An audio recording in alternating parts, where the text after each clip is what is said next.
আমার সাইডে মার্কটা থাকে স্টার, আমি ভিআইপি, আমরা আমাদের যারা মন্ত্রী যারা এমএলএ, কিন্তু আমি অবাক হলাম আমার নামটাও সরাই দিয়ে নাই ভোটার লিস্টে। আজকে আমি দেখলাম নির্বাচন কমিশনের ঘোষণা অনুসারে ভোটার তালিকা প্রকাশিত হয়েছে। এবার বিচারাধীন তালিকায় রাজ্যের মন্ত্রী গোলাম রব্বানির নাম। জানা গিয়েছে গোয়ালপুকুর বিধানসভায় প্রায় ৭৮,০০০ ভোটারের নাম বিচারাধীন তালিকায় রয়েছে। এই ভোটারদের তালিকায় নাম রয়েছে গোয়ালপুকুরের বিধায়ক তথা রাজ্যের মন্ত্রী গোলাম রব্বানির। তিনি বলেন, আমরা মন্ত্রী বিধায়করা ভিআইপি, আমাদের ভোটার লিস্টের সাইডে স্টার মার্ক থাকে, কিন্তু আমার নাম বিচারাধীন তালিকায় রয়েছে। শুধু তাই নয়, গোয়ালপুকুরের বিপরীত গ্রামের বাসিন্দা, তার গ্রামে মোট ভোটার সংখ্যা ১,৪০০। এর মধ্যে ৯০ জন ভোটার বাদ দিয়ে বাকি সবকটাই ভোটারের নাম বিচারাধীন তালিকায়।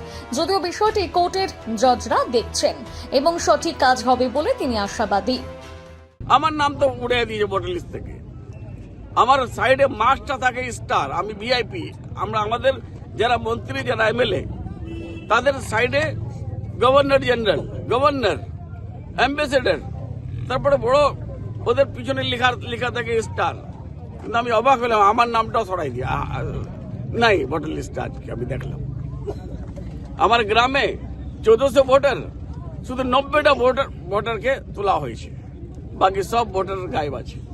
কি বার্তা থাকবে স্যার গোয়ালপুকুরবাসীর জন্য? গোয়ালপুকুরবাসীর জন্য এটাই বলবো, আগে যান সবাই,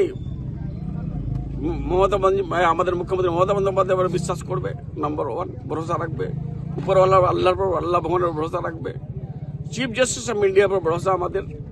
উনি ২৫০ যে জাজ এসছেন তারা রিভিউ করছে, আমি আশাবাদী ফুললি সব কটায় ভোটার লিস্টে নাম তুলবে। অনেকে তো আতঙ্কে থাকবে, যার জন্য আতঙ্কে থাকে কেন, কোনো সুরাত নাই। এরকম ভারতবর্ষ, আমাদের দেশটা এরকম হয়ে গেছে কি ২ জন মানুষ এরকম গুজরাট থেকে এসেছে, এরা মনে করছে কি আমরা মরবো না জীবনে, আমরা যতদিন লাশ দিয়ে আসছি না পৃথিবীর ততদিন আমরা জীবিত থাকবো। আর এরা মনে করে কি আমরা দেশটাকে কামড়ায় খেয়ে নিই। ২ জন আবার দেশটা বিক্রি করে যাচ্ছে আর ২ জন খরিদ করে যাচ্ছে, ৪ জনে গুজরাট। উত্তর দিনাজপুর থেকে অনুপ জেসওয়ালের প্রতিবেদন, নিউজ টুডে।